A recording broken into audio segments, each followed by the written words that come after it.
Yo, yo, yo, what's poppin'? All my peeps, it is I, your host with the most Renaissance man who always thinks he can, and champion of the peeps, Patty Pitts, joined alongside the best of the West you cannot forget about, Sara Marshall for the SmackDown Breakdown, part of Pitts and Sarah's wrestling show. Sara, what's poppin', girl? How we doing? It is swell. It's swell? We're doing swell. Yeah. We're doing swell. It's swell. I really want some food. I want like fast food. They're putting a Wendy's in by my house. Oh. It's going to be across. Wait, it's going to be across the street from a Burger King. And I'm just like, I'm in heaven. It's best of both worlds. What do you get at Wendy's? Crispy chicken sandwich for $1. Well, that's just because I could get like 2 or 3 of them, and it's it's whatever. I haven't gotten not to. I haven't gotten a full meal at Wendy's. I couldn't even tell you how long. Really? Because their $1 chicken sandwich is good enough for me. It is. It can be. I'm more Baconator. I got the Baconator when I was do burgers. 8 for the first time or something, and my mom was horrified when she saw me eat it. It's one of those childhood memories you have of your mom. Like, she was like, yeah, I'll get my son this, of course. And then I get it, and it's made for like a person my size now. And it's like 2 burgers, loaded cheese, bacon, mayo. The first time I ever had mayo in a burger. Yeah. And I was like, I thought it was cheese. It was so good that I just thought it was cheese because it was just, I didn't taste anything. I'm all about the chicken. So like when I go to Burger King, I get the original chicken sandwich, which is the sandwich that's like this long. Like that's my favorite. That's how a chicken sandwich should be done. Yes. I don't care what anyone says. And I've never had a bad experience. Oh my God, now that I'm knocking on wood. But now, of course, that I'm saying it, I've never had. But Burger King was always superior to me, even when I was a little kid. Like I never liked McDonald's chicken nuggets. I only like McDonald's fries. Oh, okay. All right. Burger King's chicken nuggets were always superior to McDonald's when I was younger. You were not the first person to tell me that. They always were. Not the first person. They never. It was also always white meat, so it was always superior because it was better chicken. Exactly. We get but anyway. But yeah, enough about our taste buds and our palates. Let's talk about SmackDown last night because Sara, I thought it was great, and it was, I think, a perfect lead-up show to Mania. It gave us a little bit of sneak peeks to what we can look forward to. But you're a little different. You don't agree with the champ. Why is that? Why don't you like the champ, Sara? I think I was just kind of like underwhelmed. I don't know. I think, and it might be because of, like you said, that the Cody Roman segment started the show, but I think, there was just a lot of segments, I feel like, and not a whole lot of matches. And then the matches that did happen, I just like didn't really care about. So I feel like that's why it just felt, I don't know. I just wasn't sitting there like, oh yeah, like I fast forward through quite a bit. So really, yeah, but not the Cody segment. No, you didn't. And we'll start talking about that right now because that's a little bit more cheerier and a more positive light on the matter, because I thought this was a fantastic start to the show. I have so much to say. Oh, then go off. I always have a lot to say, but I have a lot to say about this. So just to reflect upon what happened, we had the Bloodline start the show, which took about 4 to 5 minutes for them to reach the ring, which I thought was great. And right as Roman's about to speak, Cody's music hits because why not? And he has all the pyro because why wouldn't he? I just still think that's funny. It's like he's just coming out to talk. But do you think it was a perfect segue to that? As soon as he's hit, like, acknowledge me, it's not only his theme went off, but it was wrestling has more than one royal family. I know it was that is just. I felt like there was kind of a few little bits of that in this whole thing, but we'll get there. Yeah. So Cody just says and is trying to be pleasant, saying I'm not here to invade or do anything. Like I'm just trying to have a conversation, and he mocks Roman for having the entire family with him. So Roman's like, ha ha ha ha ha, go on, guys. And then they just Cody gets into it and mentions his come up and basically how his career started and how it has continued. A lot of people are excited because he alluded to All In, where when I first saw that, because I can't watch SmackDown live, You know what I'm doing. You know what I it is. thought that he actually mentioned the name. So that was what was trending on Twitter. And they were like, oh my God, Cody mentioned All In. And I was like, so when I saw it, I was like, wait, no, he didn't. And then I saw It what clicked. the Yeah. but I thought he actually dropped the words All In. And I was like, wow, we're in a Just the very fact, different era. just the fact that he did get to say on television, WWE programming, that Yeah. he's starting an indie show with his buddies, and Yeah. I would say 95% of the crowd and viewing audience know Yeah. exactly who he meant, and Yeah. that's all you can hope for in this Mhm. era right now. Mhm.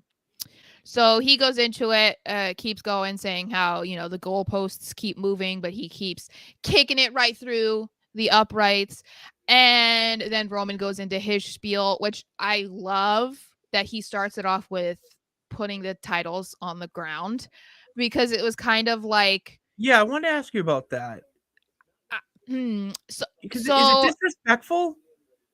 well, I think there's a few ways that you can look at it. In a way, is it disrespectful? To some people it could be, right? Because it's like it reminded me of when um wasn't it Charlotte and Becky that were exchanging titles and Charlotte just dropped it before giving it Oh, to Becky, and then mhm. Becky did the same thing back, but you know, that's a whole other spiel we can get into cuz Charlotte Well, that's a girl. whole other, yeah, that's like a whole other That's a rivalry. Sarah's rant worthy Ooh. segment, but we're not getting there.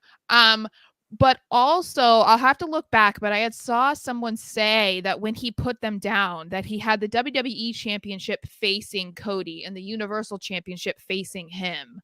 So I don't know if there's some sort of symbolism there. I'll have to look back and see if that's accurate because I didn't catch it. But if that did happen, I feel like there might be a little symbolism in there because we know Cody mentioned that he's been champion for 915 days, and that's going to be as Universal Champion. And the WWE Championship is the one that Cody wants. He doesn't really care about the Universal title, he wants a No one WWE does. title. No one does, So really. that was interesting to me. Um, I loved his Dusty impersonation. It was I so spot he, on. he It was did great. incredible. And so I liked this because I even posted the clip from I think it was I don't know if it was this Yeah, Monday. past, It was Monday. yeah, Yeah. yeah, where I was saying that we needed another moment like this, and I wasn't expecting this to be what was going to happen between the two of them. You know, even you didn't think that this was what was going to happen, but I really liked this whole thing. Except there's a couple things I'll say that I didn't like. So I liked that it was finally Roman speaking to Cody. I liked Mhm. that. I liked how there was so much emotion in it and not just from Cody, from Roman. I think it was so noticeable that Roman was getting emotional talking about Dusty. And Yeah. so that to me is like I feel like seeing that from Roman just deepens the story and like this rivalry because it's not just like Rody Roman versus Cody. It's like it is deeper than that and not just for Cody. You know, it's the same thing with like what happened with Paul Heyman. He got emotionally started crying when he was talking about Dusty. So it's kind of cool to see the impact that Dusty also had on Roman, which has been that intertwining storyline of Cody feeling, which he even said in this one, feeling like he's not good enough and that there's all of these Dusty's kids, and Yeah, Roman mentioning it is huge. that's what I have a very weird inkling that once Cody becomes champion and in this whole personal storyline, and it's not going to end, it's only going to deepen and grow and whatnot, because this is what we're getting right now is we're going to get that type of I don't want to say separation, but distance between, Cody, Sammy, KO, and then Roman, and Seth, and he mentioned some other person that was, but I forget. But it doesn't matter. Becky, yeah, Becky, but I'm trying to think of a guy, but it doesn't matter. yeah. It's because we're Kevin, done. did you say KO? I said KO for Oh, okay, okay. Sammy's side. we're going to get a lot, like there's going to be that feud. I feel like while he's champion, is that Dusty's kids versus his own kid. That's going to happen, to some capacity, where we're going to Mm-hmm. have, like, there's already seeds planted there for, potential title matches in the future and whatnot. And that's what I love about this storyline, I think, more than anything right now, is Mm-hmm. because this is alluding to old school wrestling where you had to tune in week after week on TV, and it was, or the pay-per-views, wasn't, constant content coming at you, and that type of storytelling, because that's lost right now, but there's a replace for it, and Cody and Roman doing that only demonstrates that how versatile they are and how really above the rest, they Yeah. truly are.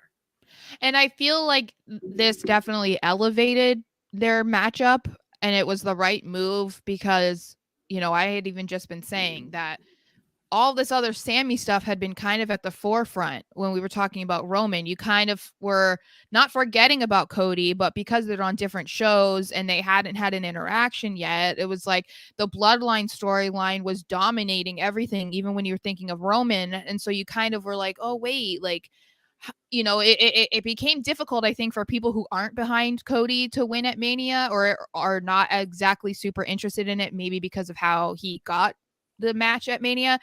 That was just pushing them further away. And I feel like this brought people in because the emotional part of it is great that like I said, that Roman got involved. And I feel like it's a relatable storyline for a lot of people, whether it's about their father or parent or whoever, of someone feeling like they're not good enough. In any for to anybody, I guess, but definitely for like a parent, or you want to make them proud, or you lost your parent before they could Yeah. see you, doing exactly what you wanted. So I think that was the right move. And that's not something that we have seen from Roman. Roman hasn't, since he's been a heel, not really gotten into the emotional No. aspect of being a character. It's all very much been like he's a hard ass, like he is the Yeah. tribal chief, like he doesn't get that The way. active one killer. And Yeah. so, yeah, I think that made it all the more intriguing to see because I wasn't expecting that at all. And on the flip side of it, the part that I kind of didn't like was a little bit of that. I wasn't a huge fan of how it ended with the handshake. Um Yeah.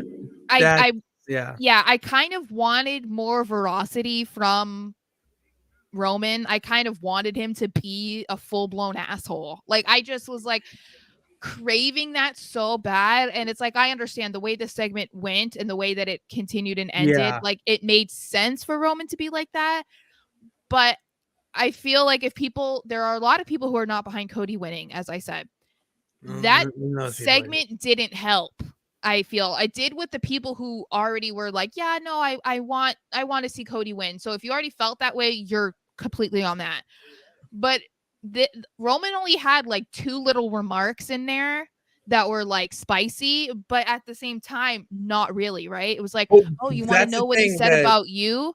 And he's like, Yeah. nothing, right? Which would have been great. But then he's like, well, maybe he talked about you to other guys, but he never talked about you with me. I'm like, why did you say that? Just like leave it at like at that, that knife in the back of just like your dad never even talked about you. Just like leave Yeah. it at that because that hurts more than being like, oh, yeah, I mean, he might have said it to other people, like I felt like that was kind of an unnecessary part, It's all I about it. guess. It's just I get why he did it, and I'm a huge fan of them making Dusty I would say a low key focal point in Hmm. this storyline, and how they're doing it. It's not tarnishing his name, because like that's a cheap shot. That's easy.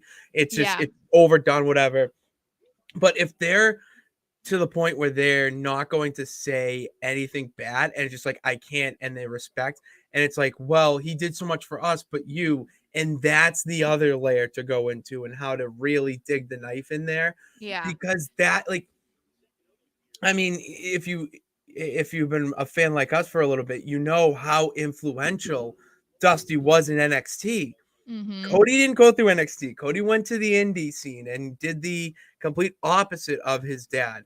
And, the father stuff and that personal element in the like, to me, it connects because, my dad and I are like this. So anytime Cody comes on and, mentions that or whatever, like, it pulls the heartstrings of the viewer. And I'm not the only one here, viewing this storyline that has these feelings with their family and whatnot. So it's Right. like it's just an instant, like, I'm hooked immediately. It's like it's so good and so well done. I'm okay with them doing the handshake because we got a lot of time before Mania to build this up.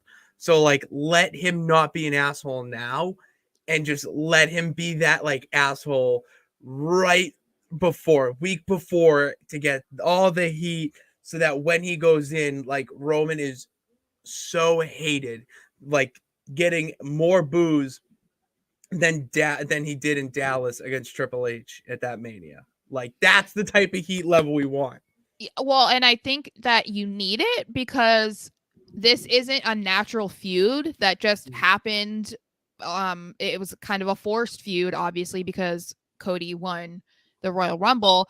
So I don't know that going in the direction of like, oh, these two guys, they just respect each other. There's just that mutual, respect there, and they have that connection with Dusty, and it's a handshake before and a handshake after. Like, no, that's not the type that we need for this match to be.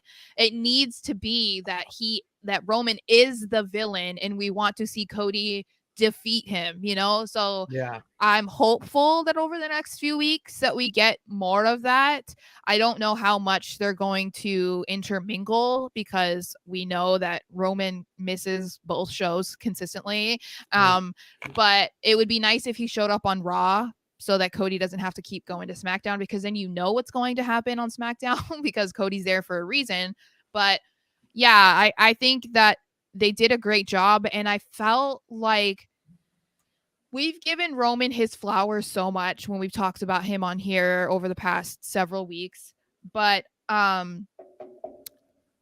feel like that was such a good moment for Roman last night. That was so good, and it was just him. It was him talking and him not having any help from anybody else. There was no one chirping in for him. He didn't even really get a whole lot from Cody. Cody started, but he didn't give a jab. He didn't interrupt him. He didn't do really anything. And that just shows how far he's come. And I was just sitting there just like, I was in awe of the entire thing. Obviously, we've said it about Cody numerous times since he's been back. But hats off to Roman, man. I was just sitting there and I kept thinking, I was like, this is exactly why I love heels. This is why I love heels. I mean, granted, I love Cody, and Cody's the biggest baby face. I understand. But like, I just have that soft spot.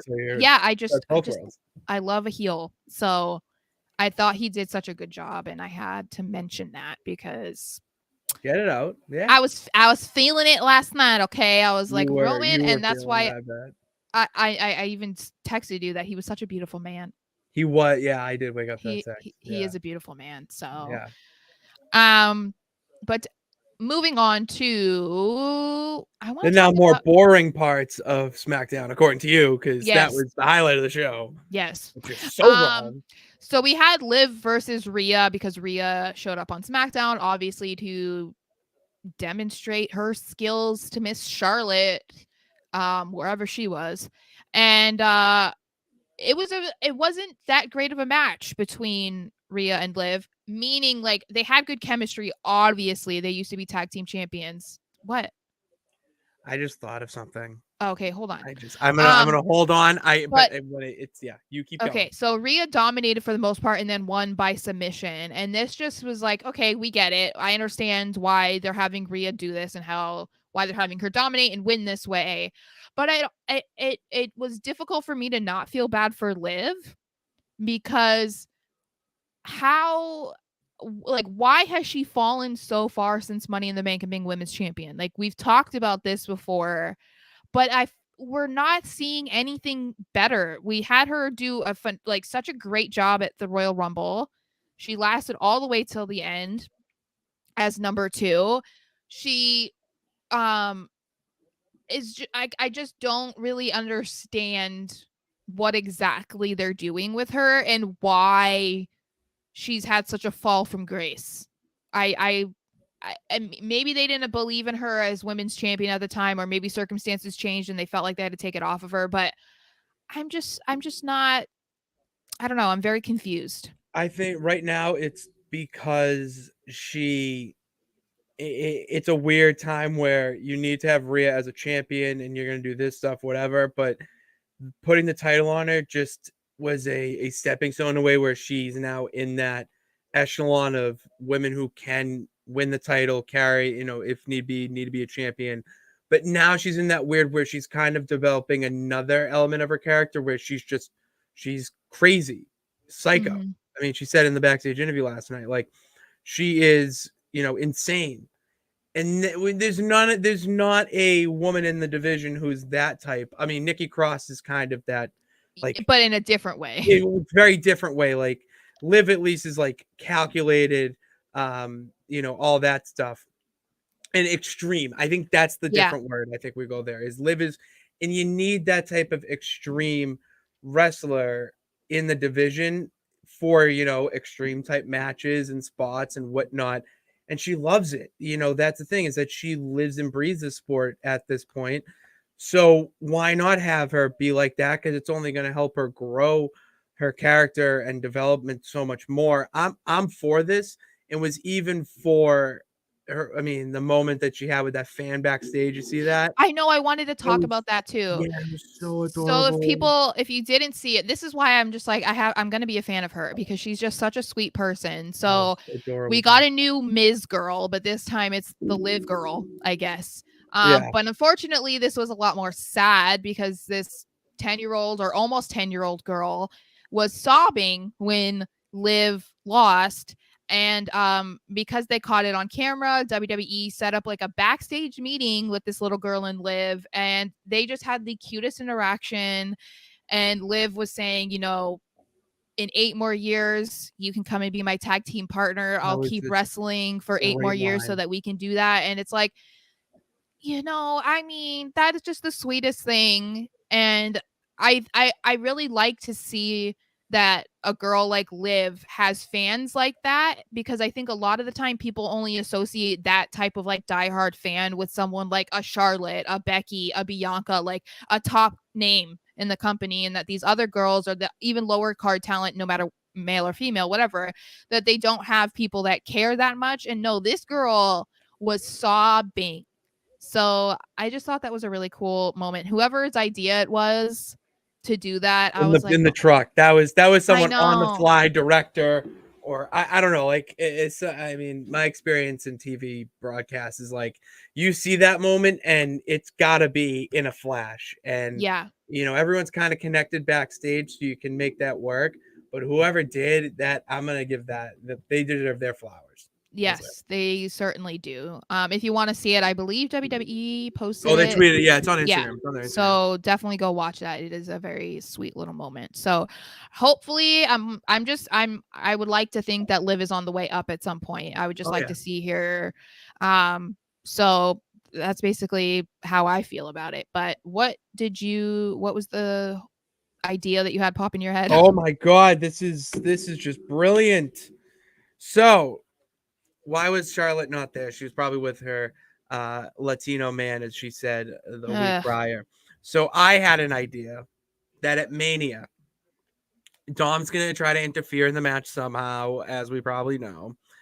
Who pops up but Charlotte's Latino man returns to WWE. Do you think he really is?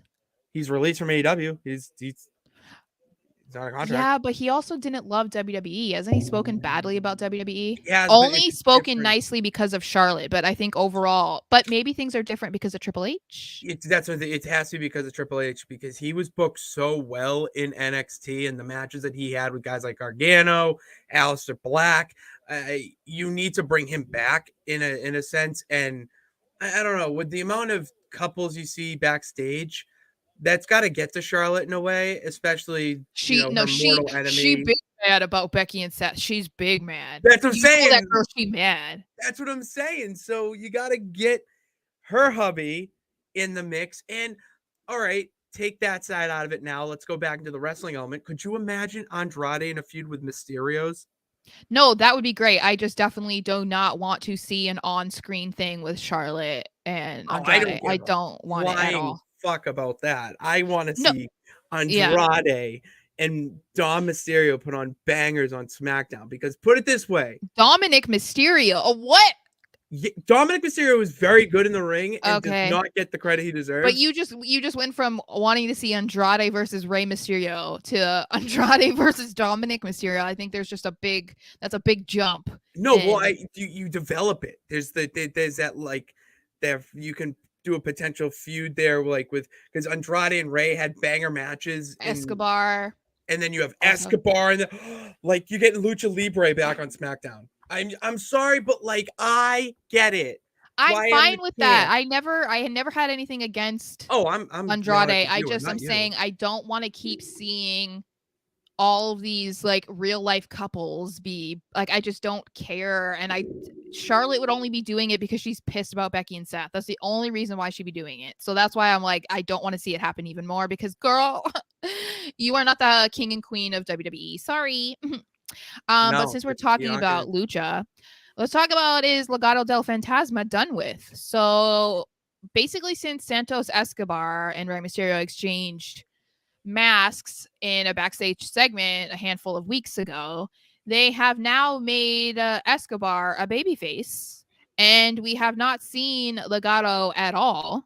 Haven't even seen Zelina. So last night he had a little thing with Dominic backstage saying like, you're going to respect your father, blah blah blah.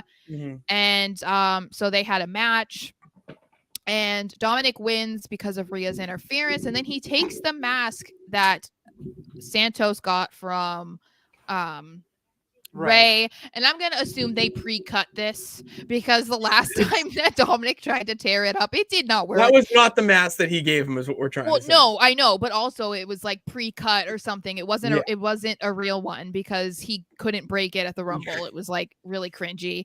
And then by his side, so he probably had a super strength.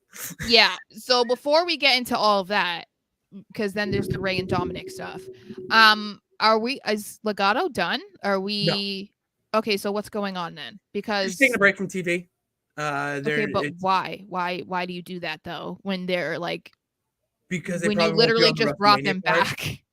Because they probably won't be on the WrestleMania card in a major way, and if that's the case, unless it's some tag team turmoil thing that they got going on, and they could be part of that.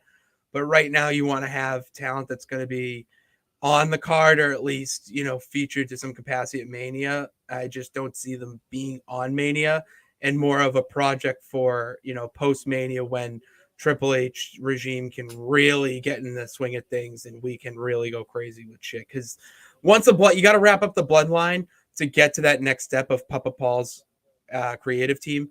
And that's what he's waiting them for. Them and Hit Row, really. Like, are you really concerned with them right now that they're not on television? No, you're just curious. Well, the reason I say it though is because we're having Santos on. So, and he's a babyface, which is not how they had Legado to begin with. So that's why I'm saying it's like, even if they're being kept off TV, is Escobar still a part of it? Yeah. Because are we just gonna forget that he was a babyface for a few weeks and then all of a sudden he's back to being a heel? Like, I'm just kind of confused. I feel like it's just more of a, like, Dom is such a heel wherever he goes. You can have another heel even be like, hey man, like, you're going way too far. And like, that's what it is. He's still a heel, but it's like, whoa man, like, you're going a little too much. Like, this is your dad. Yeah, exactly. Like, he's just getting nuclear heat. So it's just working out in his favor, and just like, oh, like, we can make it work and people get why they're doing it. Heel versus heel makes sense in this case. Yeah. So since we're talking about Dominic, we saw him rip up the mask that, was given to Escobar.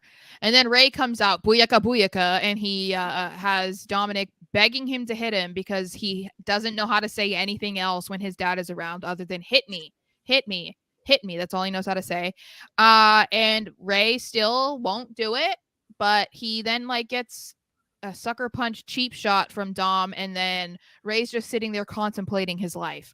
So I think that we are getting closer to just seeing contemplating his life. Yeah, yes, probably is. and yes, we're getting closer to seeing the official buildup of Dominic versus Ray. I'm still in the belief that we're not going to see Ray officially accept a match. This is my we got a prediction, so maybe I should just not even say anything. The prediction video of Ray versus Dominic at WrestleMania will be on the channel this week. I don't remember what day it is, but we have videos planned from today all the way till the 9th. Y'all. So yeah, you can check out my and Pat's, because Pat has a really good prediction for how that's going to go down too. So yeah, I like that this is happening. We, Dominic on SmackDown is definitely helpful. But yeah, it's getting worse. I mean, Dominic's more of a menace. So we're probably going to see more of that over the next couple weeks, and I am kind of here for it. You said he's a menace, and I immediately just thought in my head Dennis the Menace, but it's Dominic Mysterio. Yeah. Dom. I know, what we need to like come up with a better name for him. Oh my god. Not Dom the ex-con. I don't know. We'll think of it. Anyway, ex-con Dom, baby. Then we have Gunther. He does not have a Mania opponent now, but they were trying to settle that last night. So we also have a video coming out about our prediction here, and SmackDown just kind of put that to absolute shit. So we're gonna see how this goes. But McIntyre comes out and calls out Gunther after he challenged him last week to an Intercontinental Championship match at WrestleMania. And then Sheamus comes out and he's all in his feelings and saying like, "Oh, Drew, I thought you were my brother. Fella? How dare you betray me like this? You know that I wanted another match with Gunther at Mania." And it's like, Sheamus, shut up. So Drew basically tells him, like, shut up. Like, you've already had 2 chances at him. And he's like, why didn't you tell me? You did this behind my back. And then McIntyre's like, oh, am I supposed to ask for your permission now? Do I need to ask you to wipe my ass next? And I was like, okay. And so as they're, dueling it out, then we hear LA Knight. Yeah. And then I was like, oh, I was so excited. What a pop. I know. What a pop, Even my sister noticed that, because I had told her that it was, I don't know if it was last week's SmackDown crowd or Raw's crowd. One of them was really bad when he came out, like did not give a shit at all. And I was like, this is wrong. You guys need to recognize, okay? Yeah. So that was big. And so he comes out and he says he deserves a match. Sheamus and Drew basically ignore him because they're just having their little, What'd you think of that? Breakup. I liked that because I felt like okay. I don't know. I thought it was kind of funny because it's like, it's very heel like for a heel to come out and just like be complaining about something that he's not getting and people aren't listening, but they were actively showing that they weren't listening instead of just pretending that, like, or being like, we weren't listening. Yeah. It was like, no, they're literally not listening. And then we have the New Day come out. I'm going to I keep putting my cat down. And then Remy came out and just started wagging she won't stop. Then the New Day come out and they start mocking LA Knight for being on a losing streak. She will not stop. I've put her down 4 times now. Okay. New Day comes out and mocks LA Knight because he's demanding a match, but he's on a current losing streak, and LA Knight is very offended to the point that he takes off his sunglasses. And I was like, I am with you, sir. And then Karrion Kross comes out, and that was so funny. And people were saying he looked like, he looked like Miami Vice or something because he had like a silk. He had a silk shirt on that clearly did not fit him, and they basically all get into a brawl, and Karrion is the one left standing in the ring. So nothing was really solved there. And then we see Gunther in the back with Imperium. Calling out Adam Pearce for not having a match ready for him for WrestleMania when he is this legendary Intercontinental Champion. So they eventually announced that there is going to be a 5-man match next week on SmackDown to determine the number 1 contender, which will be Kofi Kingston, LA Knight, Drew McIntyre, Sheamus, and Karrion Kross. But here's the kicker. Kofi Kingston is allegedly injured. He got injured last night, allegedly. That is the report right now. There's no say on the severity of it, but it's possible that he might end up having to miss SmackDown, which is interesting. So it makes you wonder, if that's the case, who would they replace him with? But before we get into all that, what did you think of this segment and the way that they're clearly gonna go about determining who Gunther's facing? I loved it because I have a feeling we just witnessed our Intercontinental Mania match unfold before our eyes. And in what way? Like a 6-man? We're going to have a 6-man ladder match at Mania. You know, just because there's no, right now, on any speculation board, Twitter post, whatever, no one's mentioning like a big battle royal or a big, you know, multiple man specialty match. Like, no one's mentioning it. And no, I hate it. Isn't that, go ahead. And here's the thing, isn't it weird that the biggest Mania in the net, you know, in the past however many years in Los Angeles, Triple H's first one, doesn't have like a ladder match of some sort, you know, doesn't have some crazy, you know, multiple man title match. Like, what? There's too many one-on-ones right now, and I think it's because the stories are so good. Hmm? The stories are so good that it warrants one-on-ones. I think that's it does, and I agree. But you know, on WrestleManias, you need to have some sort of wild match like that where it's complete and utter chaos. This match would fucking slap if it had Drew and Sheamus. You had LA Knight, the New Day. Put both of them in there. Why? I don't know why Xavier Woods isn't fighting. I mean, he could. They probably didn't want the New Day against each other in a match. Those days are over. You got to put them together. And then you have Gunther in there. Throw maybe one more person in there. I hate it. That's what should happen. That is what I'm manifesting right now. I hope you're wrong. I want to see a Gunther one-on-one match. I feel like he deserves a one-on-one match, but it's going to be interesting, yes, to see. I mean, all of the guys that were coming out and demanding a match, okay, sure, whatever. I mean, obviously, I was expecting, we even talked about the prediction to be McIntyre versus Gunther, so that's what we thought it was going to be.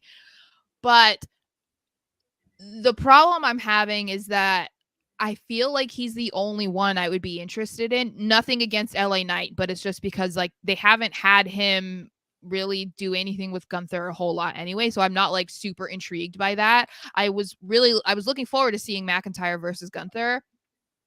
And to me, he's the only one that makes sense to win the match. Like, say, if it was one-on-one, that just makes the most sense to me. But if he doesn't win, which I don't know, let's say that it remains one-on-one. This could also be setting up McIntyre versus Sheamus at Mania, because they're now beefing after their, like, I don't know, 3-week pairing to go against the Viking Raiders. So it's possible that we could have that match, which that is going to be a great match too. But if Sheamus and Drew don't win this 5-man match or whatever, the only other one I would want to win would be LA Knight. But I just don't know that I see them giving him to Gunther. Oh, I would. Because I also need Gunther to win.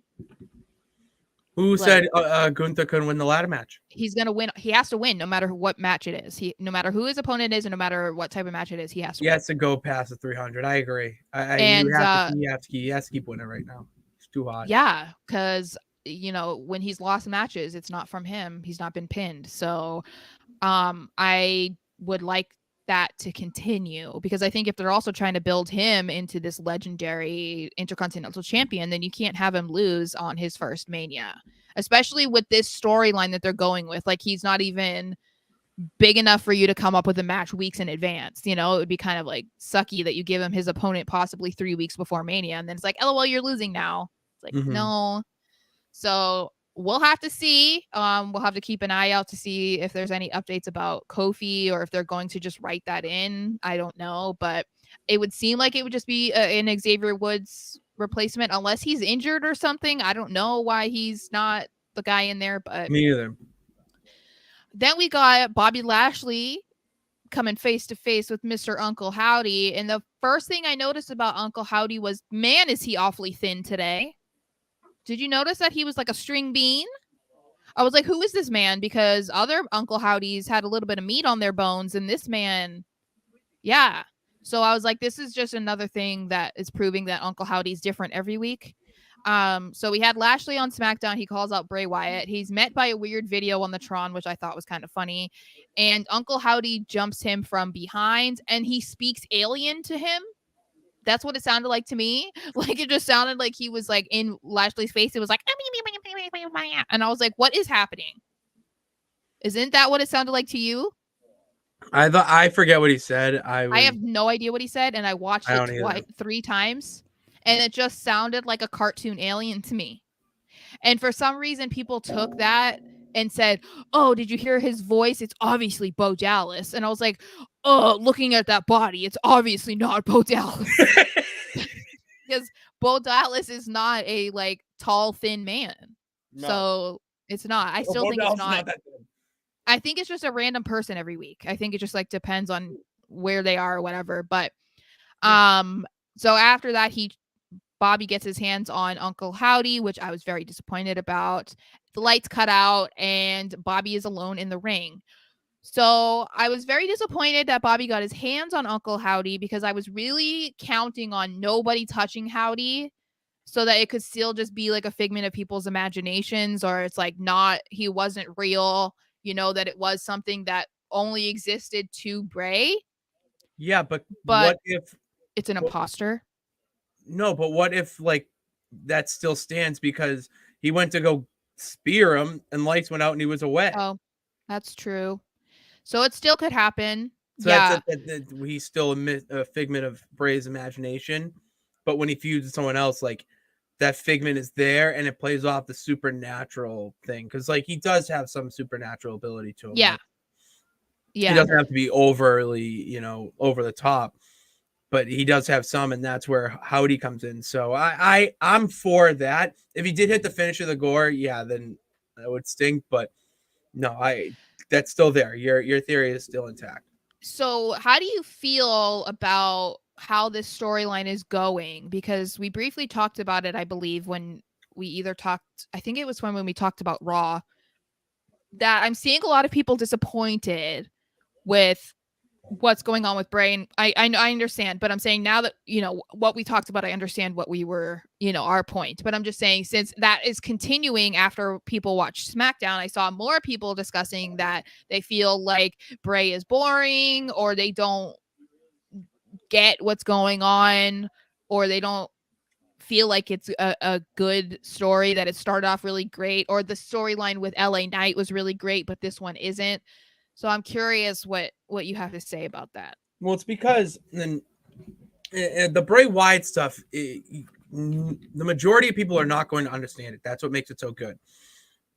Bray takes a lot of his inspiration from horror movies and dark movies and stuff like that. So if you don't watch a lot of those, and I don't, I'm not going to sit here and say that I do. I get what he's trying to do, and I've listened to stuff about it. But if you don't, then you're not going to fully get it. And that's kind of the issue there and the disconnect. But if you've been a follower of Bray Wyatt, you don't really care if you understand what he's trying to do. It's just, he did this because he's Bray Wyatt. And that's what makes his character so alluring. And honestly, I mean, I don't know how people haven't seen this yet. He is this era's Undertaker. You know, you need that type of supernatural type of dark being, you know, all that. And what did The Undertaker do a lot in those early 2000s, whatever? He was playing mind games. It's all mind game stuff. Mm-hmm. So that's where the connect comes back, where you can be like, oh, all right, he's doing that type shit. And it's kind of boring because he's not doing anything. And it's all these, you know, you have to think outside the box with this, you know, when you watch one of his backstage segments or, you know, interviews. it's that type of, thing going on right now. So I'm all right with it. And I love how he's going after Bobby Lashley because this is someone who's just so like to the point, like, I don't play games. Yeah. I don't play childhood games. It's like, yeah, of course you don't, because you kick ass. That's the whole Yeah. point of why he's going at you, is because you have to revel in what you are. We have to, Yeah. and that's why he went after Bobby Lashley, and it makes sense. So yes. Yeah, Well, I'm not as invested in this as I was with the LA Knight whole thing, makes but sense. I think it's still early. We still have 4 weeks, a little over 4 weeks. No, 4 weeks from today. Until Mania anyway, so there's plenty of time for there to be better lead up, I Yeah, guess, and for me to get more invested. And I mean, I think it's just because this was a very random matchup pairing, and I think that's why you're not really invested. It didn't just naturally happen. I mean, Bobby's on Raw, so it's like they weren't just going to run into each other, you know. exactly. But Yeah. I do think that there's plenty of time. I think people are just so It's used immediate. They to, want to know now. They want to know what's yeah, going on now. They can't they're wait. used to Yeah. instant gratification. That's a So great word to use, Sarah. That is a yeah, great and so word. I think that is translating over to people dealing with wrestling, is that if they don't understand it soon enough, then they don't like it. If they don't like what's going on, then they're disappointed and they think this sucks and Triple H is doing an awful job. And it's like, no, like it what they're doing with this makes sense because it is the mind games versus the body, like the physical attributes that Bobby Lashley has, where you couldn't really use that a whole lot against um LA Knight because LA Knight is not Bobby Lashley, but the mind games work with virtually every guy that he could potentially feud with, other than like an Undertaker. But there really isn't an Undertaker that he could feud He with. is. So He is him. yeah, I think that again, it's just another thing where either people are interested from the beginning because it's Bray Wyatt, so they're just intrigued by whatever he's doing, or they can't understand it, so they've checked out. And Exactly. maybe they were hoping for a better Mania opponent for him other than Lashley, because Lashley's kind of like in the middle right now too. I don't know, but I think we have enough time, and people just need to hold their horses. Let You it know? play out, as Yes. my good friends at the Extreme Life say. Alrighty. So now we have Sami Zayn versus the Main event Bloodline. time. They didn't tease it enough. How many times did you hear them say main event throughout the show?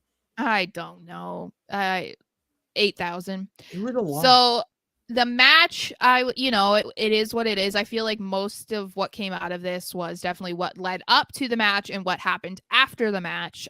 So it was Sammy versus Solo Sikoa. Solo wins with a Samoan spike. But before Because this, what? he won with a Samoan spike because Jimmy moved moved him out of the way of Sammy's haluva kick. And that was like what the story, yeah. So before this, throughout the night, they were talking backstage. The Bloodline was talking backstage because Jay, of course, is still absent. And Roman is getting increasingly pissed off about it.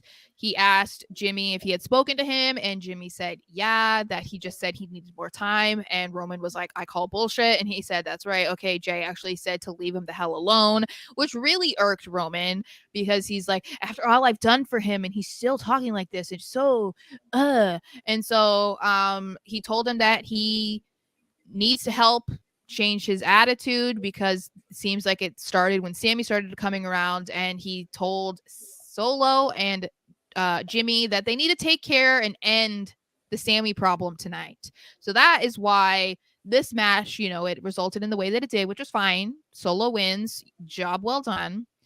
But Jimmy was feeling the pressure. So after the match, they decided, okay, we're going to still start kicking your ass. And so they're beating up Sammy. They get a chair, but Sammy breaks free and hits them with the chair, slaps the chair. Yeah, haluva kick. He's doing all this stuff. And then they try to get back at Sammy, and Sammy runs out of the ring, runs into the crowd.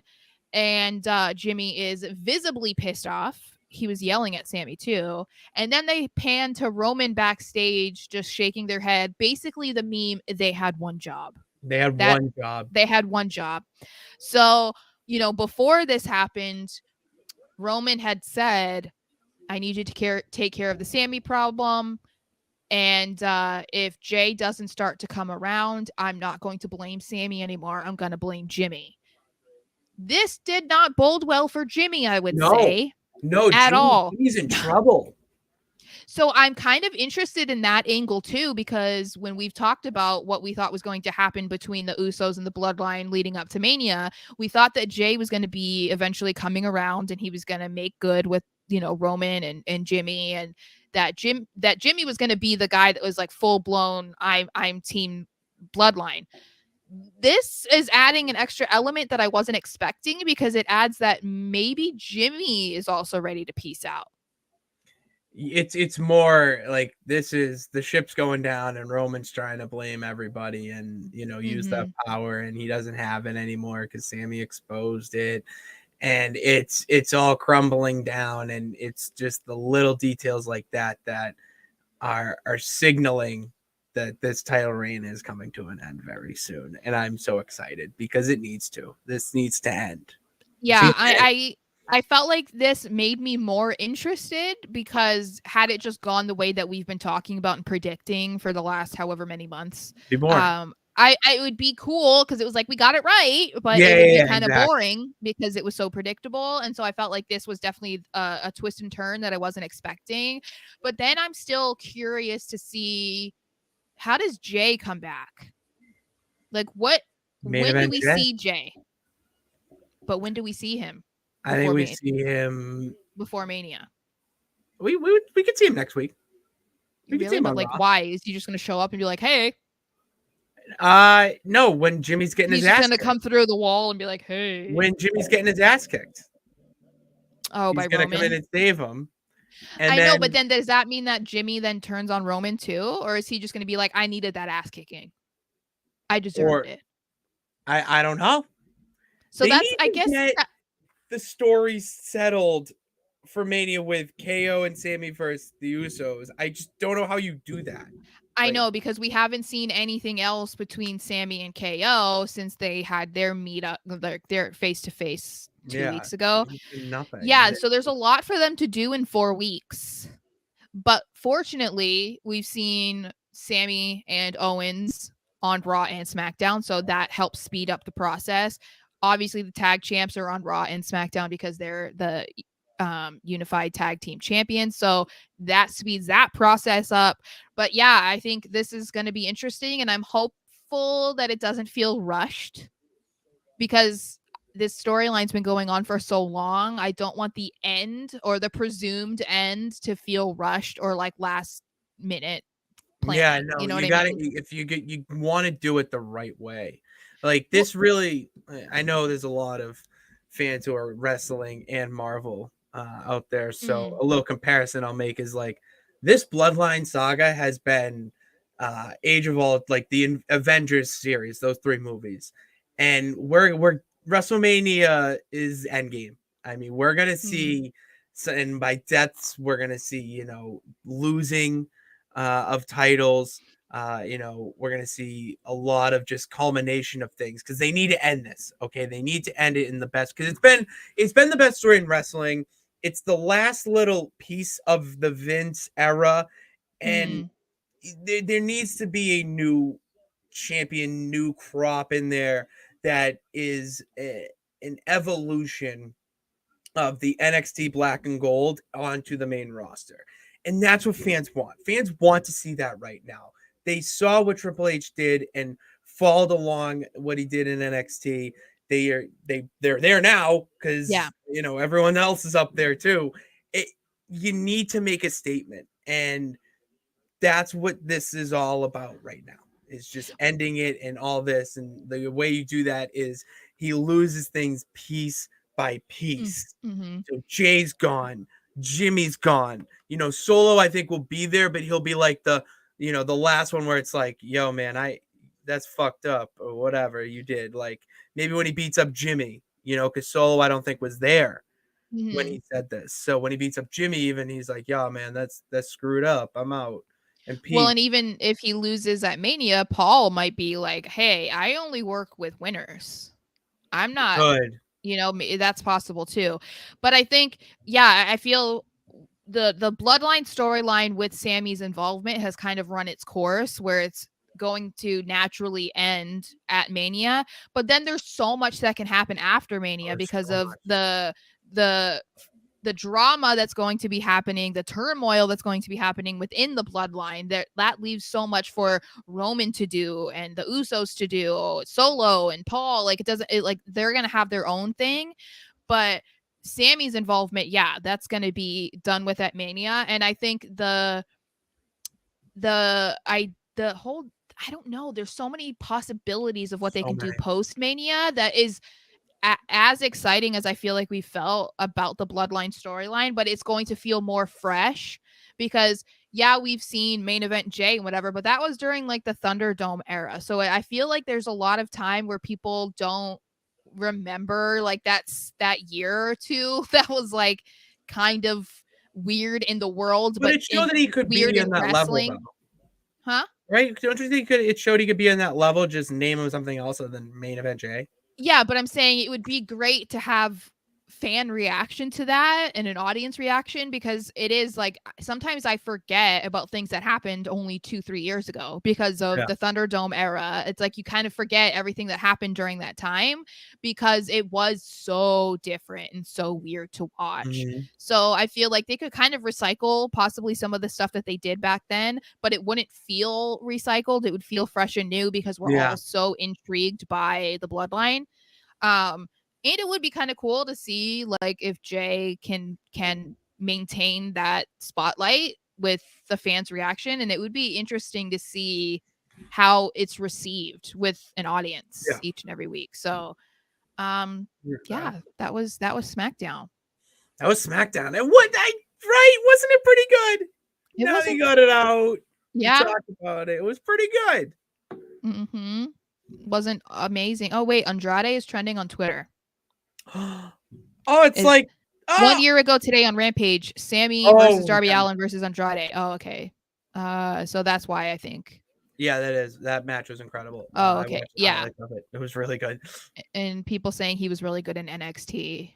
He was very good. So, okay. I was like, what's going on? But yeah, everyone's like shouting him out, being like, he's amazing. And here's a video of Tony Khan drinking. I don't know. I can't. That video I sent you of Tony being like, I'm just not going to deal with this fucking bullshit. Yeah. Like it makes me so uncomfortable, but it's like he's so meme worthy, but he's like being dead ass serious. Like he wasn't joking in that moment, but it's like, that's not good that you become a meme. Yeah. In a serious moment. You know what I mean? Like there's No, I agree. I'm with you. It's a bad look. It's a bad look, TK. Yeah. Especially coming after, Ariel like that. That is a bad look for you. I love how they're still trolling. I love it. But anyway. Oh, it's incredible. I mean, Ariel is amazing. I don't care. That he is my unbiased journalist. Yeah. So. Agreed. But you know what, Sarah? I think SmackDown will not be as good as what Raw is going to be on Monday. Yeah. Raw in Boston. The champ will be there. I hate everything about it. So if you're gonna be there, Raw, any of the peeps tuning in, I just want you to FaceTime me when John Cena is making his entrance. Okay. So then I could just start crying. Okay, I can do that. Man, John Cena, Logan Paul. Can you tell John Cena I said hi? I'll try. If I see him in the back lot or across the street at a bar, I'll go say what's up. Okay. But yeah. Can't wait for that. I am sitting in section 303, I think it is. One of those. I'm up in the third. I do not have my DraftKings dude to get me the king and royal seats section. If anyone wants to get me front row seats for when the go home show of Raw is here, feel free. That's got to happen. Feel free because I need to be front row so I can scream my lungs out at John Cena. I think we can make that happen if we can get a campaign going. Oh, yeah. No, we get a campaign going. We have the fans. Let's do it. Oh, yeah. A GoFundMe. Yeah, let's do it. Please help me reunite with my long lost husband. Let's help Sarah get there. Okay. Get behind that, right? Remy, right? You agree? She's trying to take the shine away from me. This is my moment. This is my moment, Remy. Damn it.